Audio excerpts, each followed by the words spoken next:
Pastor Praveen పగడాల మరణం వెనక చాలా అనుమానాలు వ్యక్తమవుతున్నాయి. మనం మొదటి నుంచి చూస్తూనే ఉన్నాము. అది హత్యనా లేకపోతే యాక్సిడెంటా అని చెప్పేసి చాలా వరకు అనుమానాలు వ్యక్తమవుతున్నాయి. ఇందులో అసలు ఎవరున్నారు?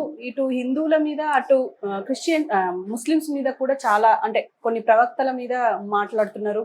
అండ్ అసలు ఏం జరిగింది అనేది మనతో పాటు వివరించడానికి సీనియర్ జర్నలిస్ట్ భరద్వాజ్ ఉన్నారు. ఆయనతో మాట్లాడదాం. నమస్తే సార్. నమస్తే సార్, ఇప్పుడు మీరేం చెప్పాలనుకుంటున్నారు? అంటే పాస్టర్ ప్రవీణ్ పగడాల గురించి ప్రతిరోజు ఏదో ఒక న్యూస్ కొత్తగా వస్తూనే ఉంది. అండ్ ఇందులో ముఖ్యంగా ఈ రాధా మనోహర్ దాస్ ఉన్నారనో లేకపోతే షమి ఉన్నారనో ఇలా ప్రతి ఒక్కరి మాట వినిపిస్తుంది. అయితే ఇందులో ఇంకొకటి ఏం వినిపిస్తుంది అంటే పాస్టర్లు అంటేనే ప్రైవేట్ గా వర్క్ చేసుకునే వాళ్ళు, వీళ్ళ మధ్యలో కాంపిటీషన్ ఎందుకు ఉండకూడదు, వీళ్ళలో వీళ్ళు కొట్టుకోలేదని ఏంటి గ్యారంటీ అని చెప్పేసి కూడా కొంతమంది వాదన. అసలు మీరేమంటారు? అంటే పాస్టర్ అనే పదంకి అది గ్రీకు పదం. పాస్టర్ అనగా సంఘ పెద్ద అని అర్థం. సంఘ పెద్ద అంటే తను ఒక సంఘాన్ని నమ్మకస్తుల కూడిక అంటారు. నమ్మకస్తుల్ని కూర్చోబెట్టి, నమ్మకస్తులు అంటే క్రీస్తు యందు నమ్మకం ఉన్న వాళ్ళని ఒక చోట కూర్చోబెట్టి వాళ్ళకి బైబిల్ ప్రవచనాలు చెప్పడమే వీళ్ళ పని, అంతకు మించి వేరే ఏం లేదు. అయితే వీళ్ళు ఒక చర్చితో లింక్ అయి ఉంటారు, లింక్ కాకుండా కూడా ఉంటారు. ఏదైనా సువార్థికులు, ఇక్కడ రెండు పదవులు ఉంటాయి జనరల్గా. ఒక అతనేమో బోధకుడు ఉంటాడు, ప్రీచర్ అంటారు అతను. పాస్టర్ అనే అతను ఇతను ఆర్గనైజ్ చేస్తాడు, జనాల్ని ఆర్గనైజ్ చేసేవాడిని పాస్టర్ అని, అక్కడికి వచ్చిన వాళ్ళకి బోధ చేసేవాడిని బోధకుడని.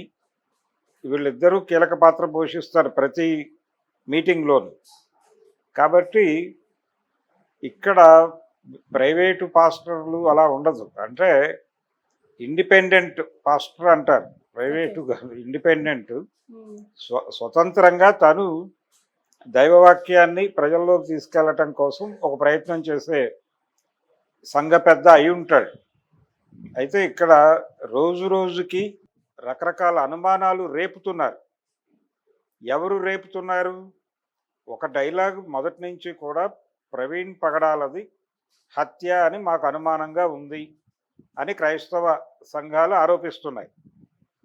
ఆయనది సహజ మరణము లేకపోతే యాక్సిడెంటు అని మేము అనుకోవడం లేదు.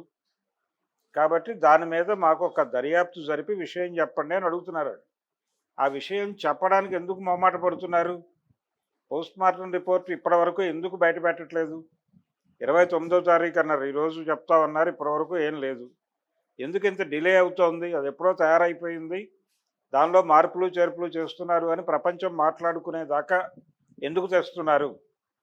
ఒకవేళ పోస్ట్ మార్టం తేడా అయితే నేను శవాన్ని బయటకు తీసి మళ్ళీ రీపోస్ట్ మార్టం చేయమని డిమాండ్ చేస్తా అని హర్షకుమార్ మాట్లాడుతున్నాడు. అక్కడ దాకా ఎందుకు పరిస్థితిని తీసుకెళ్తున్నారు మీరు అనేది, అంటే మీరు డిలే చేసే కొద్దీ మీరు విషయాలని దాచే ప్రయత్నం చేస్తున్నారేమో అని ప్రపంచం అనుకుంటుంది. అనుకోవడానికి అవకాశం ఉంది కదా, ఉన్నప్పుడు మీరు ఎందుకు చేస్తున్నారు? హోంమంత్రి గారు ఏం మాట్లాడారు ఆ రోజు? ఇన్సిడెంట్ జరగగానే ఆవిడ మీడియా ముందుకు వచ్చి ఏం మాట్లాడారు? విషయం మాకు అర్థమవుతోంది, దయచేసి దీనికి మతపు రంగు పూయకండి, దీని మీద తొందరగా నివేదిక బయట పెడతాం అంటే సందేహాలు వ్యక్తమైనాయి బయట నుంచి. అంటే క్రైస్తవ సంఘాల నుంచి ఇది హత్య అనేటువంటి అనుమానాలు వచ్చినాయి, మా దృష్టికి కూడా వచ్చినాయి. అందుకని ఆ అనుమానాలను మేము క్లారిఫై చేయదలుచుకున్నాం, ఆ దిశగా ప్రయత్నం చేస్తున్నాం. అది కూడా ఎక్కువ టైం తీసుకోము అని చెప్పి కొవ్వూరు డిఎస్పీ నాయకత్వంలో ఏదో సిట్ వేస్తున్నాం, దానికంటే ముందే క్లారిటీ ఇస్తాం, ఇలా ఏవేవో మాట్లాడారు ఆవిడ. కానీ ఏది కూడా వర్కౌట్ అవ్వట్లా. కానీ యువతల వాళ్ళ అనుమానాలు అయితే పెరుగుతున్నాయి. ఈ లోపు దీని చుట్టూ రకరకాల ఇతర వార్తలు ప్రచారం చేస్తున్నారు.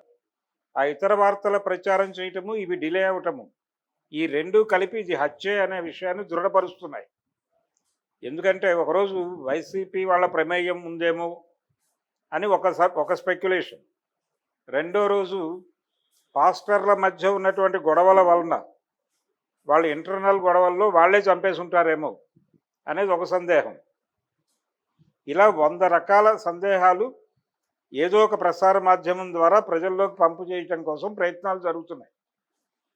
ఈ ప్రయత్నాలు రోజుకొక పద్ధతిలో ఇవి జరుగుతుంటే, అక్కడ పోస్ట్ మార్టం రిపోర్టు డిలే అవుతుంటే, వాళ్ళ డిమాండ్ గురించి పోలీస్ ఆఫీసర్లు ఎవరు ప్రాపర్ సమాధానం ఇవ్వకపోతే ఇది హత్య కాదు అని ఎలా అనుకుంటారు ఎవరైనా? ఇది డెఫినెట్గా హత్యే. హత్య కాబట్టే ఇన్ని డ్రామాలు నడుస్తున్నాయి ప్రపంచంలో. కాబట్టి ఎవరు చంపారు? రాధా మనోహర్ దాస్ మీద ఎవరో మాట్లాడారు.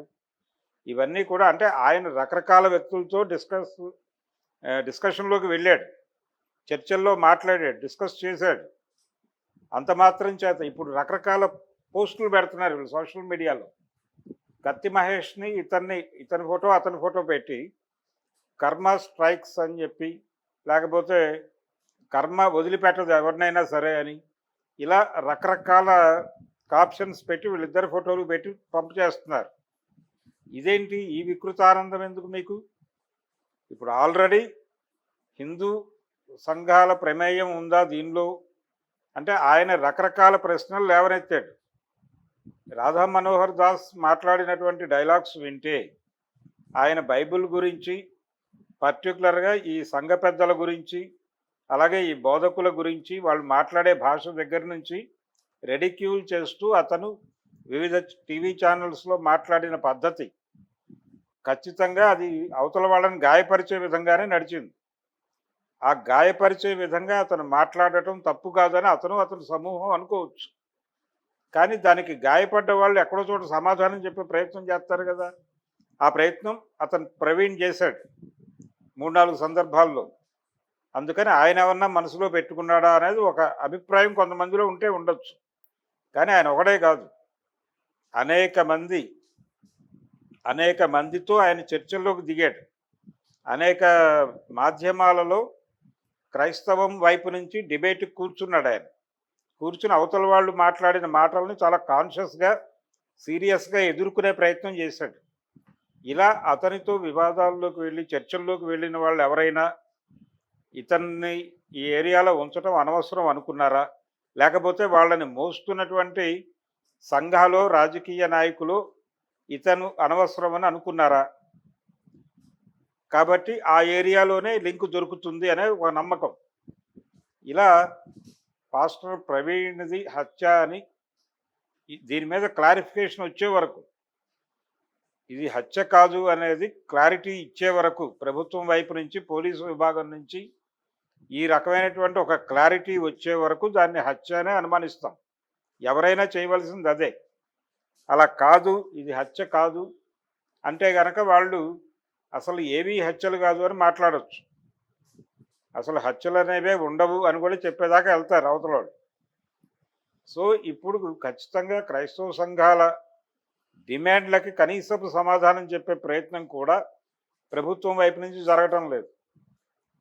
ఇది కూడా ఒక రకంగా అంటే నిన్న రిలీజ్ అయినటువంటి లూసిఫర్ 2 ఉంది. ఆ సినిమాలో కూడా క్రైస్తవ మతం మీద ఎలాంటి దాడులు జరుగుతున్నాయనే దాని మీద ఒక చిన్న డిస్కషన్ ఉంటుంది. ఇలా రకరకాలుగా మైనారిటీ మతాలని బుల్డోజ్ చేసే ప్రయత్నం అయితే జరుగుతోంది కాన్షియస్గా. పవన్ కళ్యాణ్ మీద చాలా ఆరోపణలు వస్తున్నాయి. ఏంటంటే ఆయన డిప్యూటీ సీఎం అయిన తర్వాత చాలాసార్లు నేను సనాతన ధర్మాన్ని కాపాడుతాను, నేను ఒక సనాతనిని అని చెప్పి ఇలా చెయ్యడం వల్లనే ఎక్కువగా ఏపీలో క్రిస్టియన్స్ మీద దాడులు జరుగుతున్నాయి అని చెప్పేసి కూడా చాలామంది క్రైస్తవులు అండ్ పాస్టర్స్ కూడా అన్నారు. చాలామంది అదే వ్యక్తం చేస్తున్నారు. ఇస్లాం వైపు నుంచి కూడా ఇదే మాట